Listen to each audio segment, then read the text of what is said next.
In den vergangenen Jahren ist viel Bewegung in die sich sonst eher langsam entwickelnde UFO-Debatte gekommen. Viele Personen hat dies neu motiviert. Auch dieser YouTube-Kanal ist daraus entstanden. Ich denke, es ist daher ein guter Zeitpunkt für eine kleine Zusammenfassung der wichtigsten Entwicklungen. Dafür wähle ich den Zeitraum vom Oktober 2017 bis ca. September 2020. Dieses Video konzentriert sich auf die Momente, die richtungsweisend waren und die größte Wirkung auf die Öffentlichkeit hatten. Außerdem soll es nicht zu lang werden. Deshalb konzentriere ich mich größtenteils auf die Berichte, die es in die Mainstream-Presse geschafft haben. Falls ihr also etwas vermisst, bitte ich dies zu entschuldigen. Da sich das meiste davon in den USA abspielt und die Medien hierzulande noch sehr langsam auf die Entwicklung reagieren, gibt es mit Sicherheit viele Personen, an denen all dies vorbeigegangen ist oder die nur Teile davon mitbekommen haben. Deshalb ist es mir wichtig, ein Video komplett dieser Aufarbeitung zu widmen.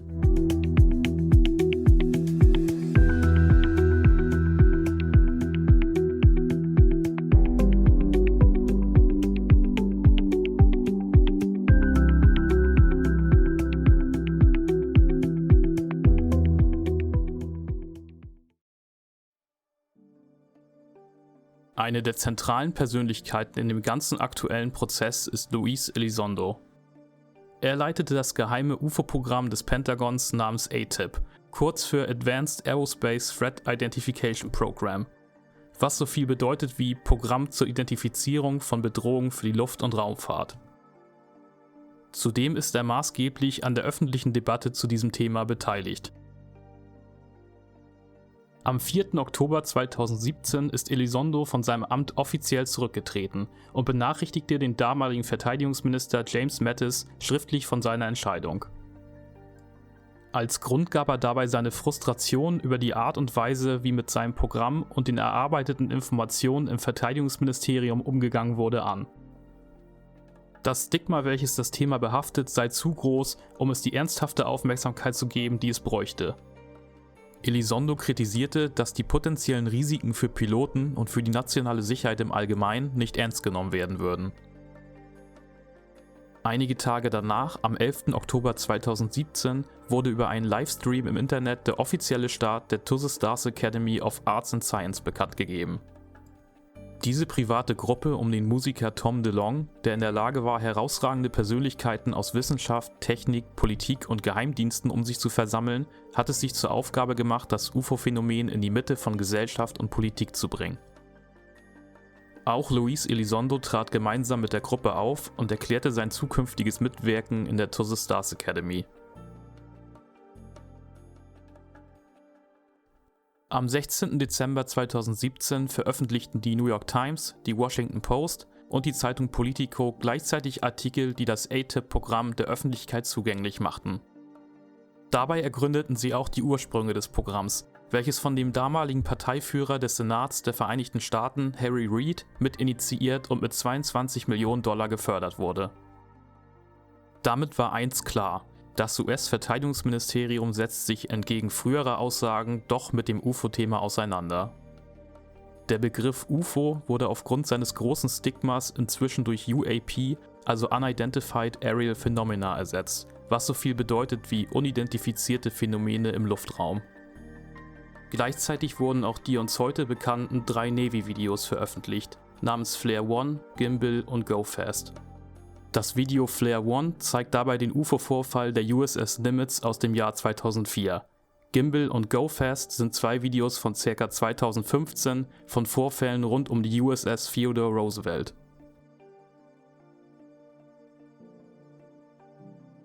Am 19. Dezember 2017 trat Luis Elizondo das erste Mal öffentlich im US-Fernsehen auf und erklärte die Funktion des ATIP-Programms.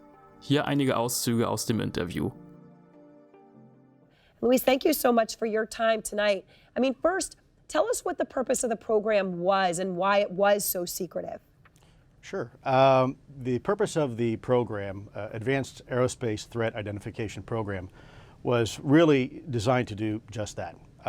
From a national security perspective, identify those things that we see, whether we see them electro-optically, we see them with radar, we see them as eyewitness reports, through a myriad of different ways and avenues that we receive the information, and try to ascertain and determine if that information is a potential threat to national security, in a nutshell. I think what's important is that we have identified some very, very interesting, anomalous type of aircraft, let's call them aircraft.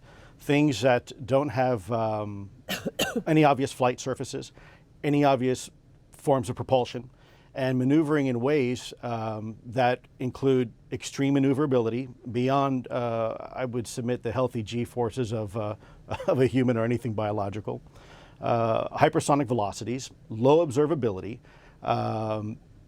positive lift, again, seemingly in defying the laws of aerodynamics. So, do you believe that life from somewhere else, while you ran this program, came here, visited, observed? I will tell you unequivocally that through the observation, scientific methodologies that were applied to look at this phenomena, that these aircraft, we'll call them aircraft, are displaying characteristics that are not currently within the U.S. inventory, nor in any foreign inventory that we are aware of. My personal belief is that there is very compelling evidence that we may not be alone, whatever that means. 2 Tage danach, am 21. Dezember 2017, wurde Commander David Fravor das erste Mal interviewt. Er gilt als einer der Hauptaugenzeugen des UFO-Vorfalls der USS Nimitz aus dem Jahr 2004, bei dem er das unidentifizierte Objekt verfolgte. Auch hier einige Auszüge. We get out to the spot where they tell us it's at. We start looking around, and both airplanes see a disturbance in the water and a white 40-foot long tic-tac shaped object just hovering above the water, going forward, back, left, right. There's no rotor wash, there's no wings, nothing. So as we drive around in a clockwise flow, we get to about the 9 o'clock position, and I said, well, I'm going to go down and check it out, and the other jet is going to stay high. So as we go down, when we get to the 12 o'clock position, it starts to mirror us. So it's in a clockwise flow, and it's on the opposite side of the circle from us. And we continue this. It's in a climb, we're in a descent, we're getting a great look at it. This whole thing takes about probably up to 5 minutes from the time we show up. I get over to the 8 o'clock position, it's at about the 2 o'clock position, and I decide I'm going to go and see what it is, and it's about 2,000 feet below me. And I cut across the circle, and as I get within about a half mile of it, it rapidly accelerates to the south in about 2 seconds and disappears. What would you estimate the speed? Oh, well above supersonic. It like a bullet out of a gun, it took off. So from what you know about aerodynamics, mechanics, physics, should this be possible, what you saw? Not with the technology that we have today. Not at all. Even now, even 13 years later, is there anything that you know of capable of this kind of behavior? No, there's nothing I know of. I mean, when we saw the video with the IR, it has no exhaust, no discernible things of anything form of propulsion. And this thing came from a dead hover over the water, just kind of moving around, to a climb up to about 12,000 feet to rapidly accelerating away in a climb, and in less than 2 seconds it was gone. So bottom line, what do you think this was? I believe, as do the other folks that were on the flight when we visually saw it, that it was something not from this world. Das Jahr 2018 war hingegen relativ ruhig. Die neu gegründete Tose Stars Academy nahm ihre Arbeit auf und präsentierte am 26. Juli das sogenannte ADAM-Projekt. Dieses Projekt widmet sich der Untersuchung von Materialproben, die bei UAP bzw. UFO-Vorfällen gesammelt wurden.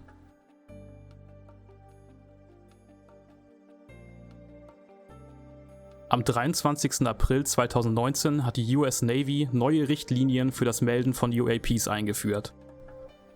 Diese neuen Richtlinien legen fest, wie Vorfälle künftig gemeldet werden und welche Radar- oder andere Daten gesammelt werden können, damit das Militär diese langfristig für weitere Analysen speichern kann.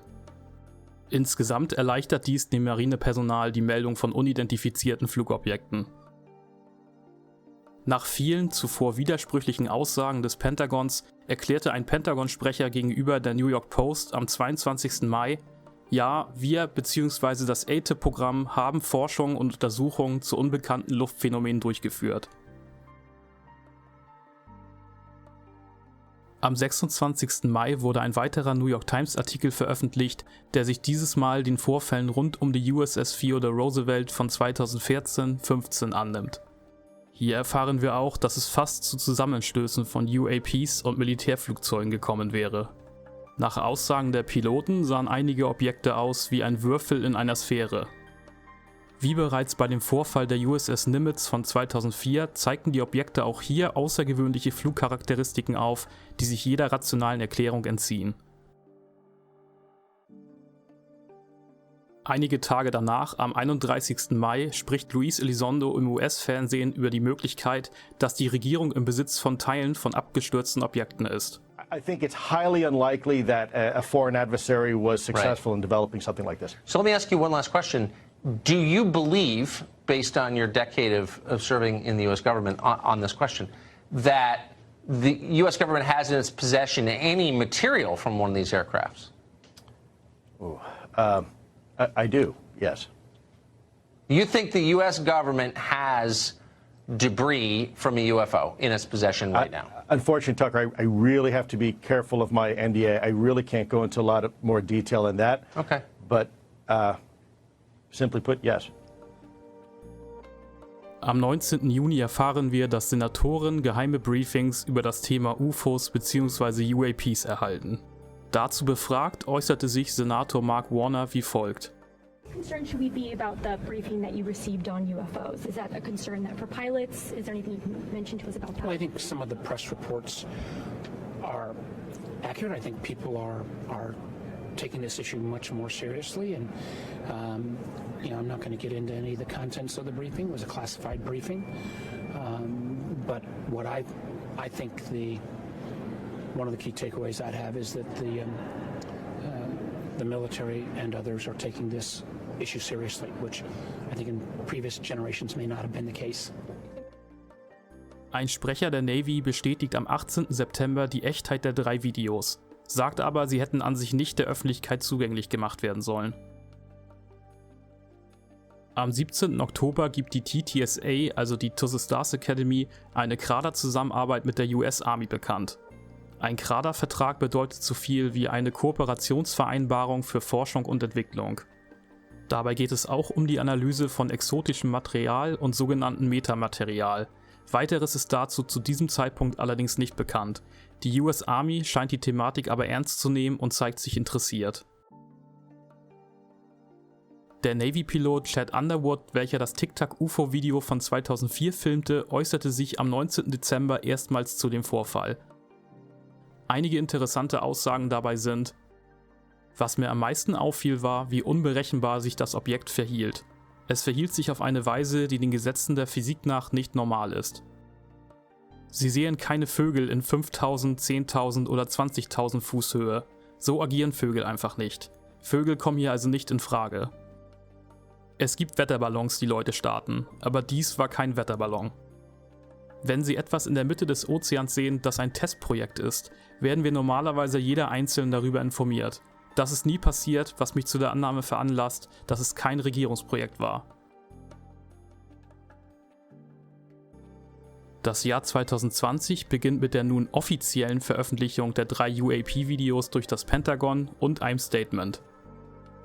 Die in den Videos beobachteten Phänomene bleiben als nicht identifiziert gekennzeichnet.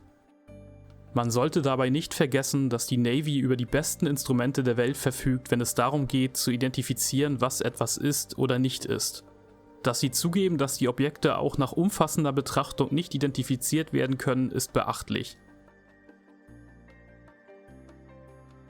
Am 17. Juni bewilligt der US-Geheimdienst-Senatsausschuss einen Teil des Etats für das Jahr 2021 zur Gründung einer sogenannten Unidentified Aerial Phenomena Task Force, kurz UAPTF, also eine Einsatztruppe zur Untersuchung von unidentifizierten Phänomenen im Luftraum. Zudem fordert das Komitee einen öffentlichen Bericht darüber, was die US-Geheimdienste über UAPs bzw. UFOs wissen, und das sogar noch bis Ende des Jahres 2020. Der Vorsitzende des Ausschusses und ehemalige Mitbewerber um die Präsidentschaft, Senator Marco Rubio, äußerte sich am 16. Juli zur Gründung der UAP Task Force. Look, here's the interesting thing for me about all this, and the reason why I think it's an important topic, okay? And that is, we have things flying over our military bases and places where we're conducting military exercises, and we don't know what it is, and it isn't ours. And they exhibit potentially technologies that you don't have at your own disposal. That to me is a national security risk, and one that we should be looking into. There is someone flying in the airspace that no one else is allowed to fly in, and we don't know who it is, and it isn't something we have. We need to know what that is. I mean, that's in my mind, I don't understand why we wouldn't want to know what it is. Maybe there's a completely sort of boring explanation for it, but we need to find out. Mit einem weiteren Artikel geht die New York Times am 23. Juli noch einen Schritt weiter als zuvor und greift das Thema der potenziellen Trümmerteile auf. In dem Artikel wird auch der Astrophysiker Eric Davis zitiert, welcher selbst lange Zeit als Berater für Geheimprogramme des Pentagons tätig war. Er gibt an, Briefings über die Bergung von, Zitat, außerweltlichen Vehikeln, die nicht auf der Erde gebaut wurden, an Mitarbeiter des Verteidigungsministeriums gegeben zu haben. Am 14. August gibt das Pentagon offiziell die Gründung der Unidentified Aerial Phenomena Task Force bekannt. Als Reaktion auf die Entwicklungen in den USA hat am 14. September auch das japanische Verteidigungsministerium ein offizielles Meldeprotokoll für Piloten eingeführt. Der japanische Verteidigungsminister Taro Kono hat seine Kampfpiloten offiziell dazu aufgerufen, UFO-Sichtungen anhand des erarbeiteten Protokolls zu melden, wenn möglich zu fotografieren, zu filmen und alle nur möglichen Schritte für eine notwendige Analyse zu unternehmen. Auch Informationen der Öffentlichkeit sollen zur Hilfe gezogen werden.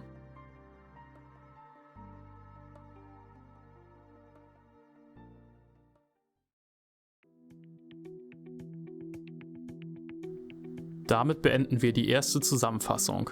Ich hoffe, es war informativ und zeigt die Brisanz der aktuellen Entwicklung. Nie zuvor gab es eine so offene Debatte über das Thema. Regierungen und Militärs fangen an, es ernsthaft zu betrachten. Man kann also nur hoffen, dass sich dieser Trend auch fortsetzt.